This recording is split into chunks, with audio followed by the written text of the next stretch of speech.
Charles Manson and his so-called family would become the most infamous killers of the 20th century, The victims died in the worst way. committing a series of brutal and seemingly senseless crimes that would spell the end of the 1960s hippie dream. They were vicious. I mean, just horrible killings. I mean, it's multiple stabbing while people are begging for their lives. But what made Manson the man he was? He was a very powerful person. When he said jump, they jumped. How did so many young people fall under his spell? Charlie would talk about how he was Jesus and the devil all in one. And were Manson and his followers born to kill?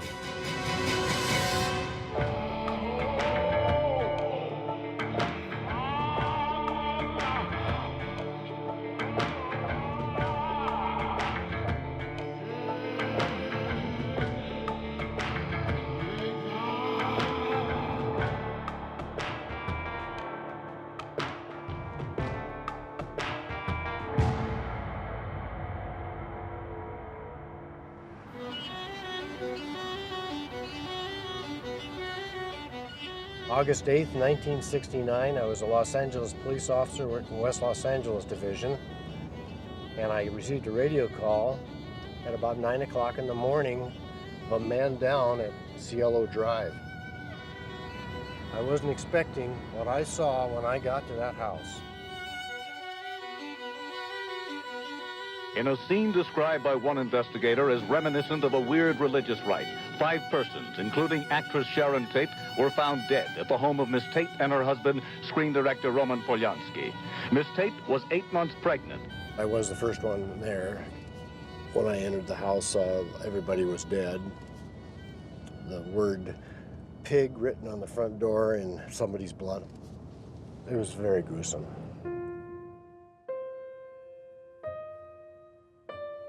Detective Sergeant Mike McGann was assigned the case. When I arrived on the scene, there was some wires that were cut over a large gate.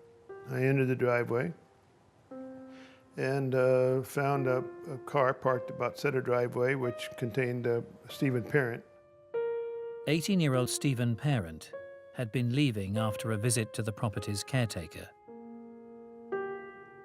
And I went inside and I discovered Sharon Tate and Jay Sebring.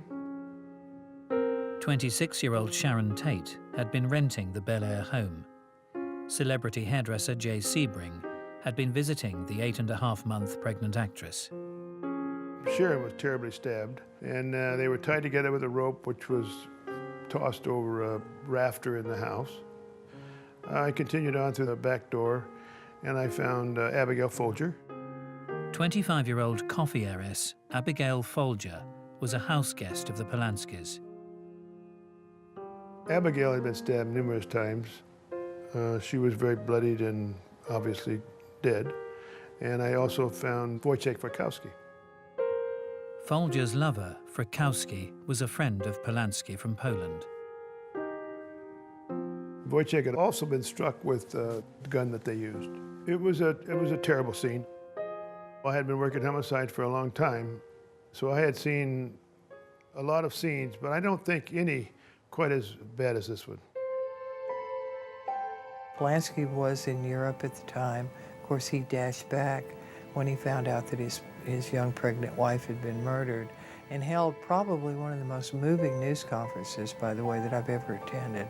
The man was just a wreck. The house is open now. You see a lot of blood all over the place. Cradles, baby clothes, and that's all. Of course, the husband can be a suspect, and so we wanted to talk to Roman, and he agreed to take a polygraph the next morning at our crime lab. And I was there with a polygraph examiner. He passed with flying colors. There was no question he was not part of the homicide. Nobody knew who did it. Nobody had a clue, and Hollywood just went nuts.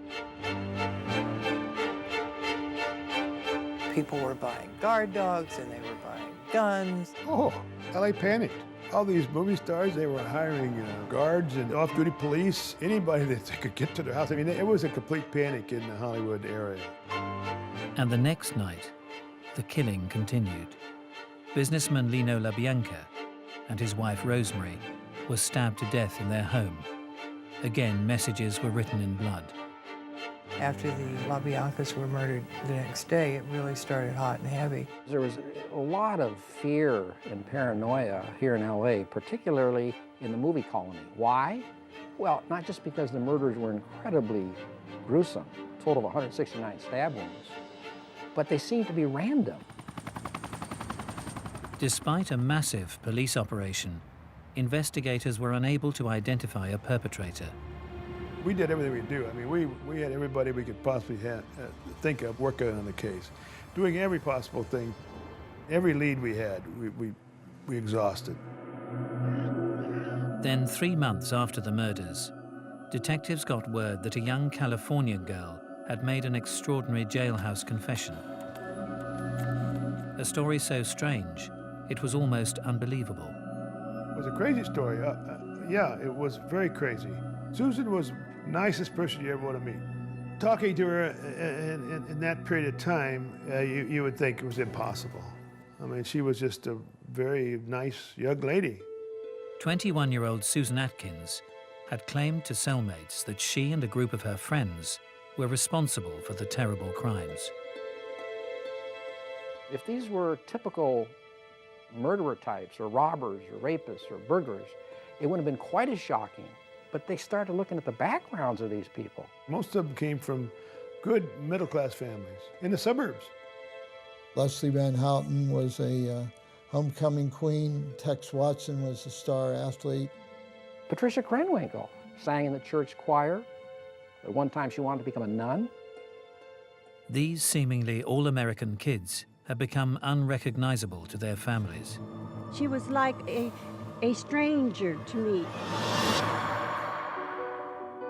Controlled by an unlikely but powerful puppet master. This Charles Manson, this Mephistophelian guru type, who was very charismatic, very intelligent. 35-year-old ex-convict Charles Manson commanded an unerring devotion from his hippie disciples. They would kill seemingly at his whim. He did control them, and when he said jump, they jumped. The name Charles Manson would become synonymous with evil. But who was this diminutive guru? And how was he able to convince his young devotees to commit frenzied, bloody murder?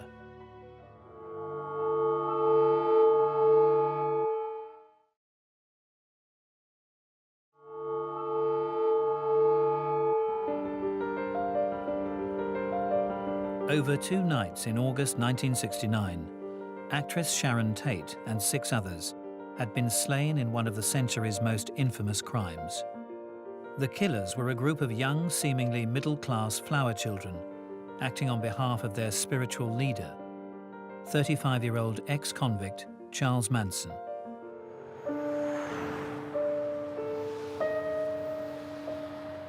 But just who was this powerful guru? Manson was to have been born as an unwanted, illegitimate child of a young prostitute. Disowned at birth, pretty much, raised by relatives. He grew up in some very tight situation. It's been claimed that Manson's mother once tried to sell her infant son to a childless waitress in return for a pitcher of beer. From an early age, he was left to his own devices, got involved in delinquent/criminal activities. When you grow up on the street, particularly if you're short and slight, like Manson is, you have to be able to learn how to read people very, very quickly and determine who you can get over on and who you can't. And Manson was excellent at that.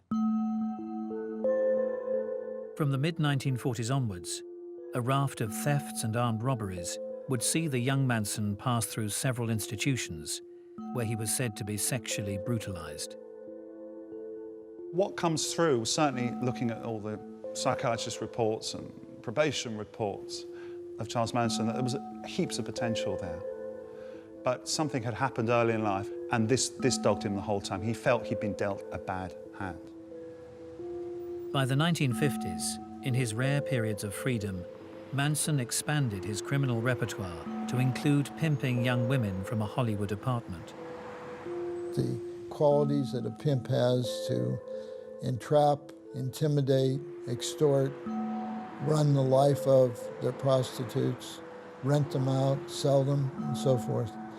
Those are qualities that stood Manson well in his future criminal career.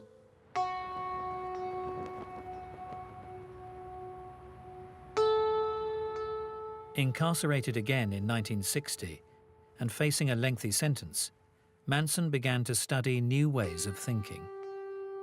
When he was in Terminal Island, there was a Scientologist. Manson picked up on this, and he did 150 hours of auditing, which is the Scientology term for counselling. And Manson started writing songs. What he was doing, which is quite revolutionary for the time, he started imbuing these songs with much of the philosophies that he was picking up from Scientology and also from his observations of human nature. So I think certainly Manson, at that point, he's actually left the persona of the petty criminal and he's coming into his own. There's a time for living. Fellow convict Phil Kaufman would encounter Manson in early 1967. I was arrested importing, smuggling, if you will, so a little bit of weed from Mexico. I was convicted in Arizona and sent to Terminal Island, California, where my first day in the yard, I heard this guy playing guitar and singing. He sounded a little like Frankie Lane at the time. Look at your game, girl. What a magic. I thought the guy was pretty good. The hack, the guard, came up to Charles and said, Manson, you can't play your guitar here. There's a guitar place for playing the guitar. He says, you know, you ain't never gonna get out of here, Manson. And Charlie said, out of where, man? And everybody kept on going, playing this guitar. Part of the Manson that the public came to know was a very institutionalized person who was used to being told what to do and felt more comfortable in a confined or isolated place. When you have an individual like Manson who doesn't fear any type of punishment, really, he's a very dangerous individual. If someone beats you with a whip and you love the whip, what's he doing? He's making a fool out of himself. It's heaven right here, Jack, right here. Charles Manson had been imprisoned in 1960. When he was eventually released 7 years later, the world was a very different place. We had just come out of the 50s, where teenagers were basically kept on a very tight leash, and then all of a sudden this wonderful subculture erupted, and we all became free.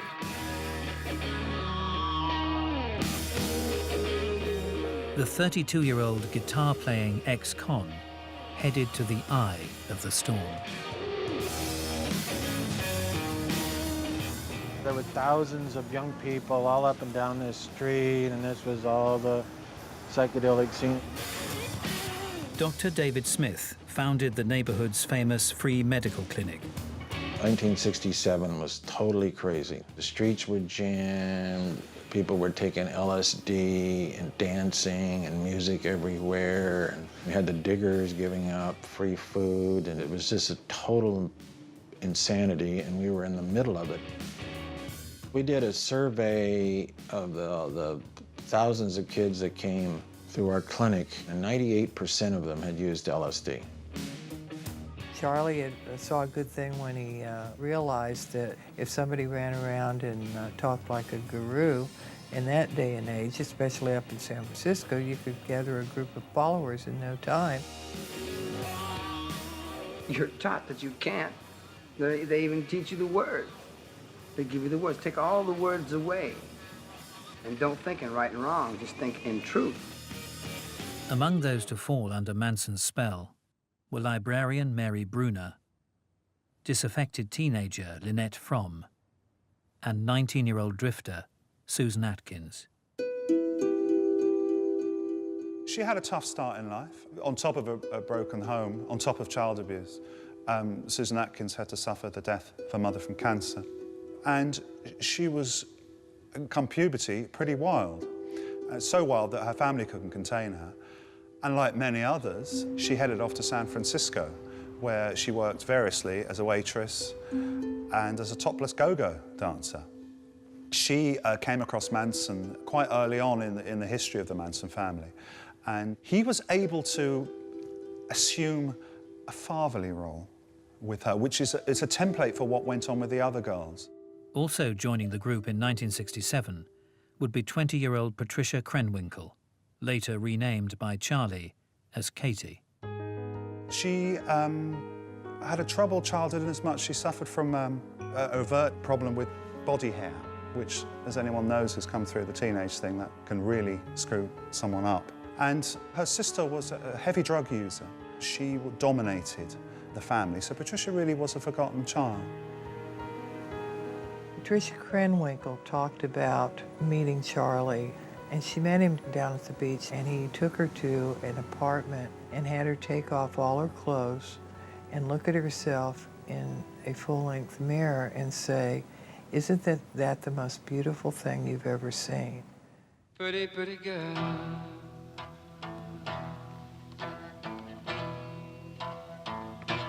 Cease to exist. Just come and say you love me. And that's it. He got her. She was his after that. Come on, you can't be.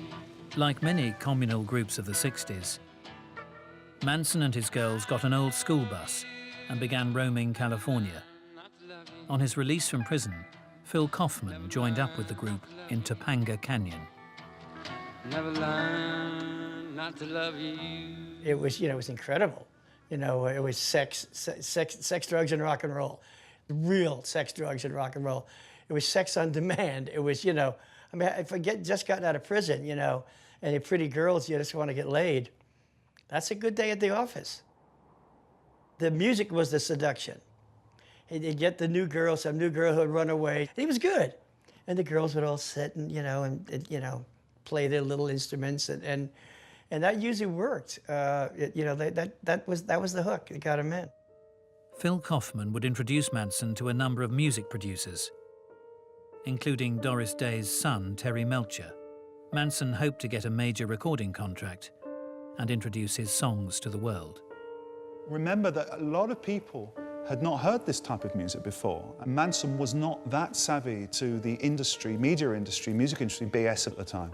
If they said to him, "Charlie, it's brilliant, we love it, we'll be in touch," he believed they meant it. They may have wore bell-bottom powers, that long hair, but they were businessmen, and Charlie and the family were hippies, and they wanted to do hippie music, and it was just total chaos. It was the recording sessions were terrible.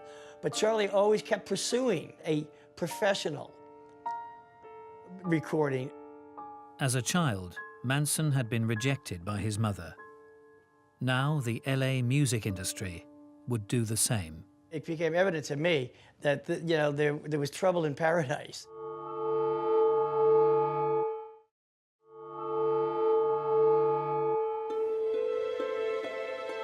In 1967, after spending over half his life in institutions, 32-year-old petty criminal Charles Manson had been released into a brave new world. Gathering a small band of admiring followers in San Francisco, Manson and the group began roaming the state, picking up new recruits along the way. In Los Angeles, 16-year-old Barbara Hoyt was just one of many young people they attracted. He was definitely a father figure to everybody. I admired him. He was a very charismatic person. Everybody gave me lots of attention.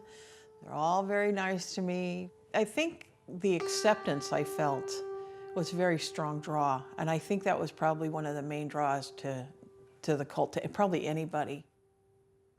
Within a few weeks, Barbara would move with her new family to a run-down film set in the hills outside Los Angeles, a location that would become infamous. Oh, man.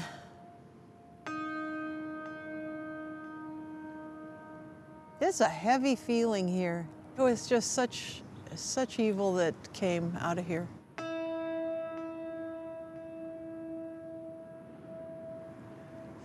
It's such a pretty place. My God.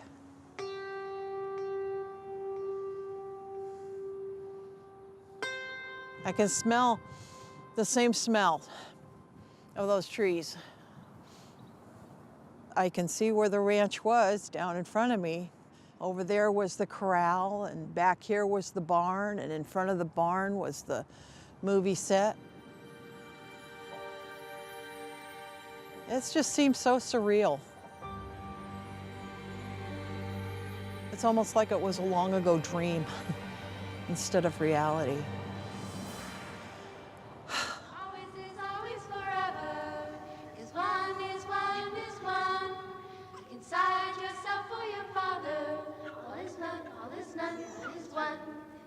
At the ranch, Barbara Hoyt would live among young men and women that within months would become murderers, including 23-year-old Charles Tex Watson and 20-year-old Leslie Van Houten.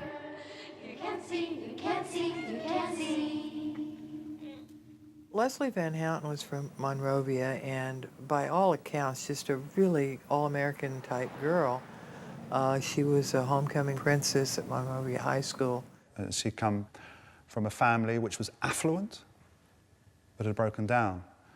She had sought solace in drugs. She'd also had an affair, which resulted in a pregnancy and an abortion.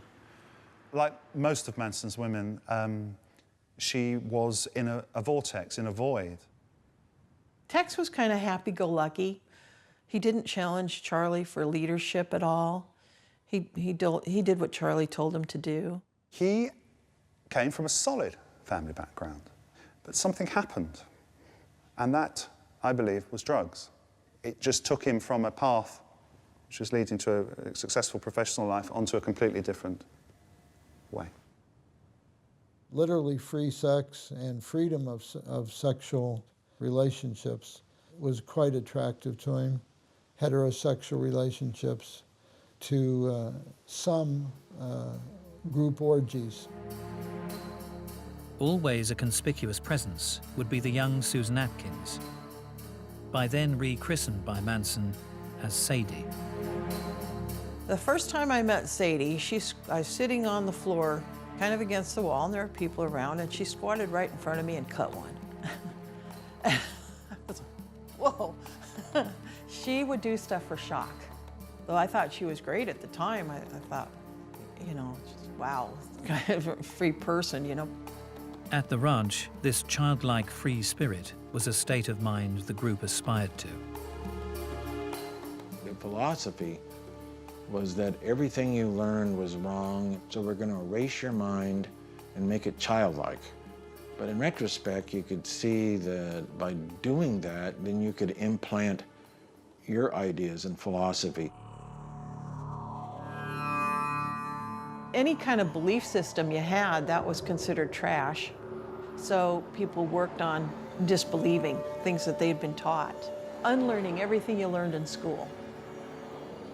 So that you'd end up basically having no opinions based on what you were brought up with. You wouldn't have any more values anymore that were given to us by our parents and peers. But everything we did, it was our choice. You know, people gave up their egos willingly. Whenever people convert to a new political philosophy or a new religion, a new way of life, it's not because some Svengali or some powerful evangelist or some powerful malevolent figure such as Manson was so strong in the way they came on and so articulate that they instantly converted people. It's always an interactive process. They needed him to be a father-like figure, a guru, and they created that for themselves. Manson needed followers. Manson needed people to listen to him. And so they both got what they each needed from each other. But not everyone would find Charles Manson and his philosophies irresistible. Charles and I drove up to San Francisco, just the two of us. It was at that time when the philosophy of the hippies was, do your own thing, man. You know, don't let the man get you, do your own thing. And I kept saying that, and Charlie kept saying, no, you're not doing your own thing. And I go, yeah, man, I was like old hippy dippy at the time, It was then that he realized that I wasn't programming. And then it was after we got back for a while, and I said, Charlie, I gotta go. He said, yeah, you're still thinking, aren't you? And I said, yeah, I'm still thinking.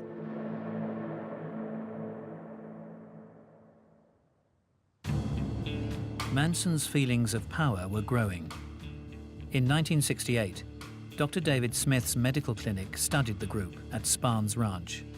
I really thought that he was delusional and borderline psychotic. He did refer to himself as God. He just hung his arms out, and bow his head. And we know what he meant. Charlie would talk about how he was Jesus and the devil all in one, and all men were, but he was more the epitome of it. He certainly said that they killed me, they killed me on a cross 2,000 years ago and didn't do a effing bit of good. In the summer of 1969, Manson would take playing God to the ultimate extreme.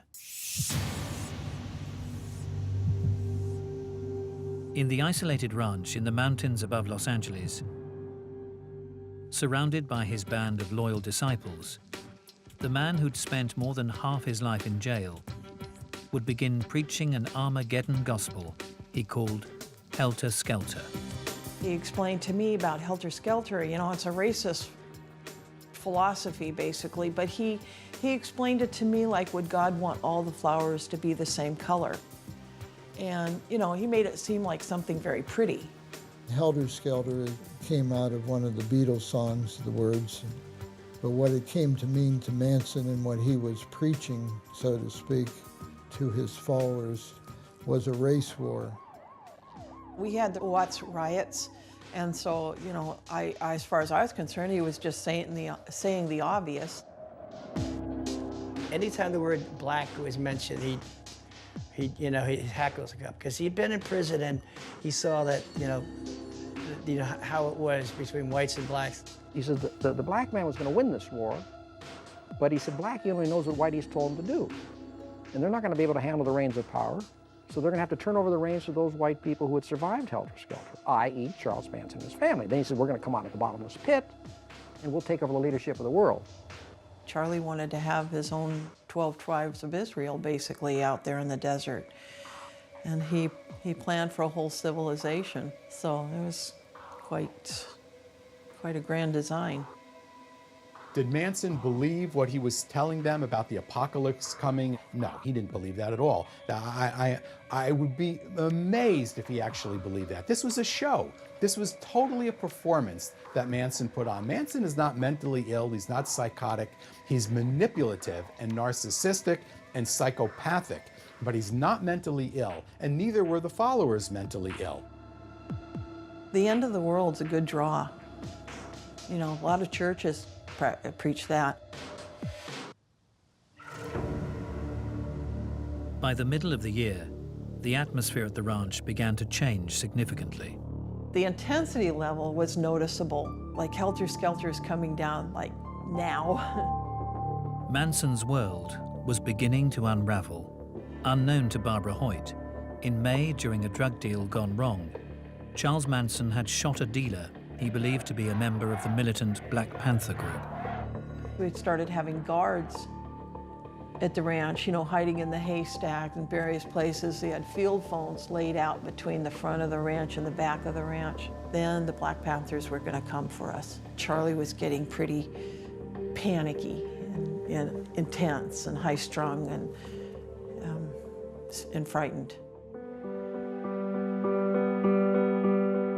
At the same time, the LA County Sheriff's Department were beginning to take notice of the strange group. We had attempted to run some undercover officers in there to try to buy narcotics because they were dealing, doing a lot of things. Never had one bit of success because they just would not accept a stranger. Charlie had family members up here on the hill watching the cops watch us. Yeah. So we were all watching each other. It was all fun. Considered it fun. We eventually arrested Charlie, a couple of his female friends, and we took him to Malibu Sheriff's Station and booked him. While we were interviewing Charlie, we were notified by desk personnel that somebody had come into the station to try to bail him out. And I asked who it was, and they gave me a name. And the name was Gary Hinman. Didn't mean anything to us. Well, when I repeated that name to Charlie, he got all squirrely with us. Detective Salerno could never have known that Gary Hinman would soon become the first murder victim of the Manson family. In July 1969, Manson and his followers attempted to extort money and property from Hinman. When he refused to cooperate, Manson family associate Bobby Beausoleil took action.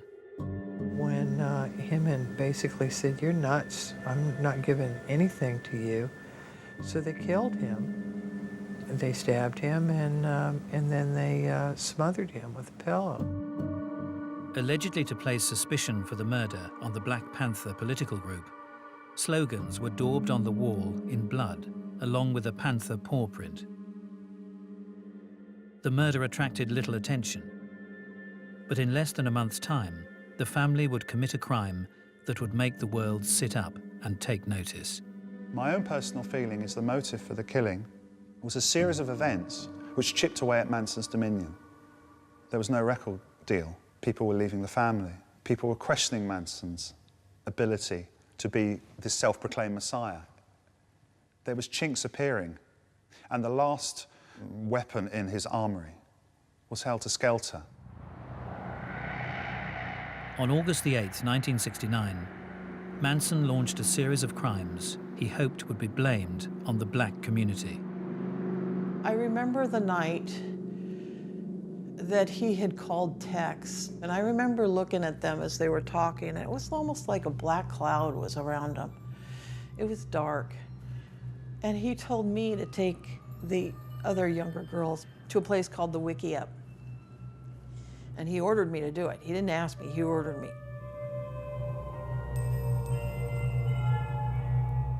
I was a good half mile down the road. There was a back house way back there. And Sadie had called me on the field phone and told me to bring 3 sets of dark clothes up to the front of the ranch. I showed up with the clothes and Charlie snapped at me. Wanted to know what I was doing at the front of the ranch when he told me to do something else. And I told him that Sadie had asked me to bring the 3 sets of clothes. And he told me, no, they already left. Susan Atkins, Patricia Krenwinkel, Tex Watson, and newcomer Linda Kasabian were headed to the former home of record producer Terry Melcher, now being rented by director Roman Polanski and his actress wife Sharon Tate. They cut the telephone wires, climbed over the fence, got in through an open window, and it was hell. On entry to the property, former All-American high school kid Tex Watson was reported to tell its residents, "I am the devil, and I've come to do the devil's business."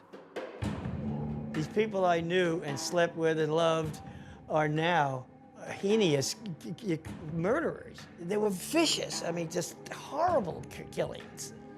I mean, it's multiple stabbing while people are begging for their lives. These people who I've known, you know, made love to, are now they're killing people. I mean, boing, what a flip. Complete flip. For Manson, he had no empathy or emotional attachment to any of these people. The victims died in the worst way. Frykowski was beaten over the head numerous times. There were huge gashes in his head.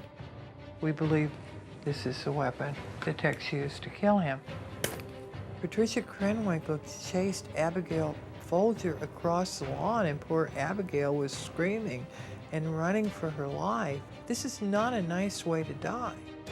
Patricia Krenwinkel, her only complaint is that the knife went down to the bone and started hurting her hand. It went so far down. Susan Atkins told me that Sharon said, "Please let me live so I can have my baby." And Susan told Sharon, "Look, bitch, I don't have any mercy on you. You're gonna die." So they got rid of all their bloody clothing, put on their regular clothing, and they threw the bloody clothing over the side of a hill, and they went back to the ranch. Manson spoke to them, and they went to bed.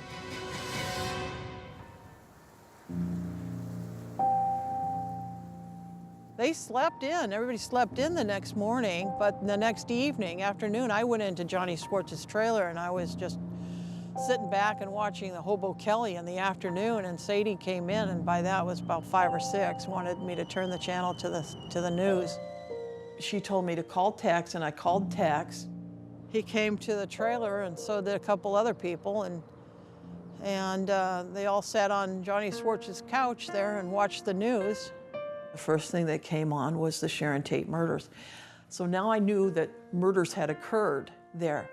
I had no idea, no clue whatsoever that I was sitting amongst the murderers. Someone said, picked a good one or something like that, because it made the first story. And they laughed. They thought that was funny. And I remember when I watched the TV, when I was watching the TV, it scared me. You know, it scared me, and I was thinking, wow, I'm not in that world. That's good.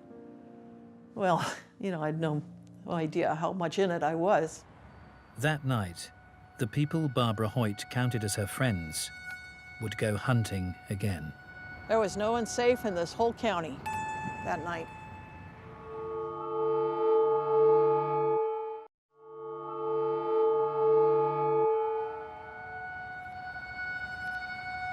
On August the 9th, 1969, the so-called Manson family had slain actress Sharon Tate and 4 others in a bloody, terror-filled home invasion. And the nightmare was not yet over.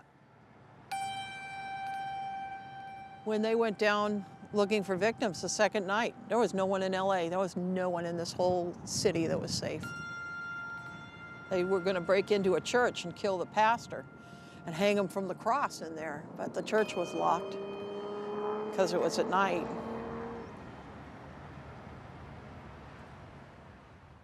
Those eventually chosen to die were 44-year-old supermarket executive Lino LaBianca and his 38-year-old wife, Rosemary.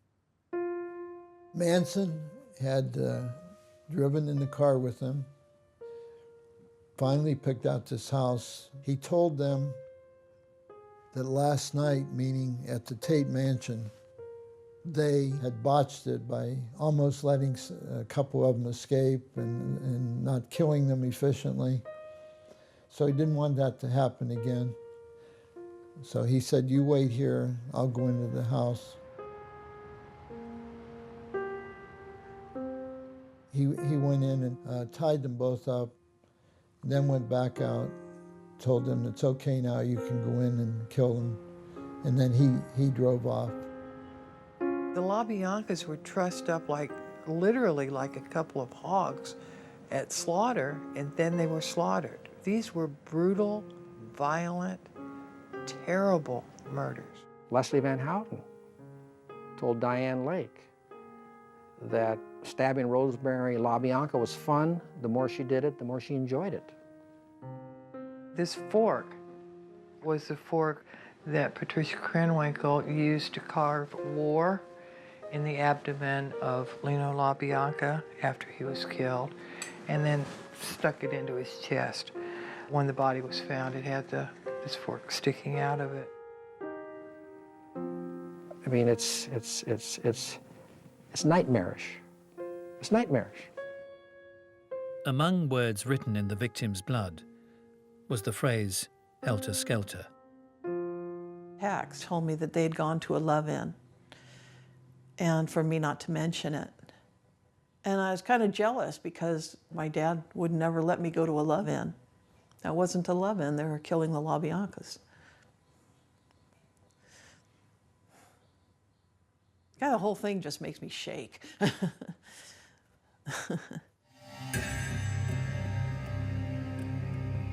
Over the course of 2 bloody nights, Manson's followers had taken the lives of 7 unsuspecting victims, seemingly without conscience.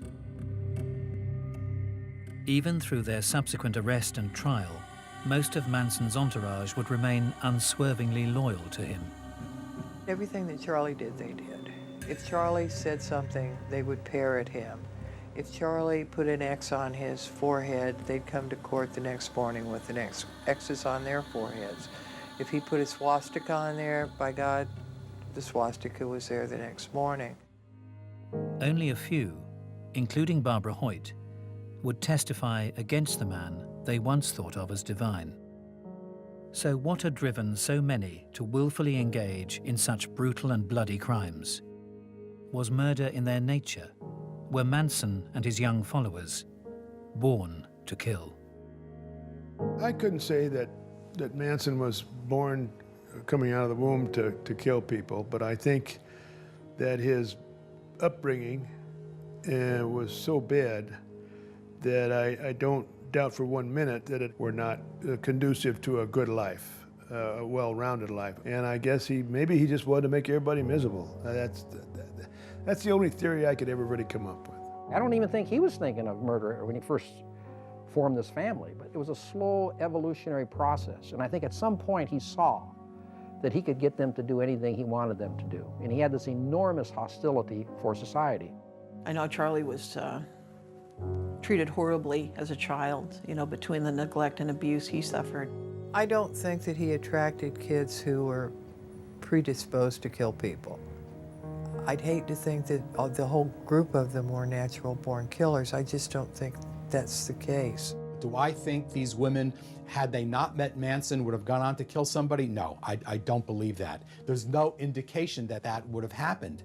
Manson now is a different story. Whether he killed somebody in his past or didn't, it's really unclear and in dispute, but he certainly has the capability of doing that. But from Manson's perspective, if he could get you to kill the person for him, he'd much prefer to have you do it, because in his mind, it's absolving him then of direct criminal responsibility. He's always working the system and working other people, Manson. Nothing is by chance. It's all planned, and he is a highly controlling individual. I know when I interviewed Susan Atkins, she said she was in death row for 5 years before Charlie left her brain, and that he had absolute control over her thoughts, and they believed he could read their minds. I think what you had was a delusional leader coupled with psychedelic drugs, an alienated population of young people, in an environment that reinforced it. I describe it as a gradual desensitization and conditioning process. And he, throughout his life, had stolen cars, committed robberies, and many other state and federal crimes. And he had these people, had them do these same kinds of things. We all can have the capacity to say no. Just say no. Charlie, I think he was made into a monster by his upbringing, but he still had a choice. So I don't think it's just nature versus nurture. I think we all have a choice and a responsibility to determine our own fates. The only thing I can think of that's different between me and those, I have some empathy for the victims. They didn't seem to care. They don't care. I've had a real hard time. Oh, so here I go. I've never gotten past what